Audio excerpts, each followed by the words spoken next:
চিরবিদায়ের পথে বাঙালির প্রিয় রাজনীতিক বুদ্ধদেব ভট্টাচার্য সাদা ধুতি, পাঞ্জাবি, সিগারেট আর বই পড়ার নেশাকে চিরতরে খালি রেখে আচমকাই হারিয়ে গেলেন বহু দূরে।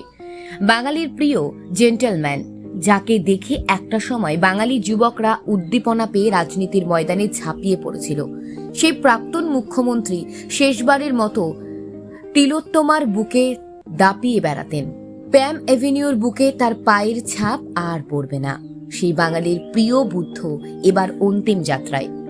সকাল 10:30টায় সেখান থেকে দেহ বার করা হবে।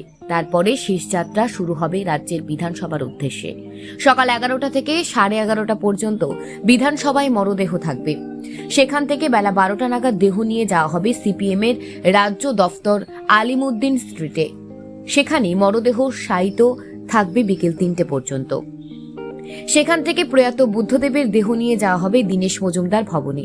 সিপিএম এর ছাত্র ও যুব সংগঠনের রাজ্য দফতরে 8:45 পর্যন্ত বুদ্ধদেবের দেহ শায়িত থাকবে সেখানে। সেখান থেকে শ্রদ্ধা জ্ঞাপনের পরে মিছিল করে দেহ নিয়ে যাওয়া হবে শিয়ালদহের NRS হাসপাতালে।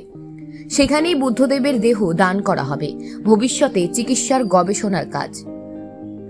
পিস ওয়ার্ল্ডে যাওয়ার আগে বৃহস্পতিবারই বুদ্ধদেবের মরদেহের চক্ষু থেকে কর্নিয়া সংগ্রহের প্রক্রিয়া সমাপ্ত হয়েছে পরিকল্পনা মতো।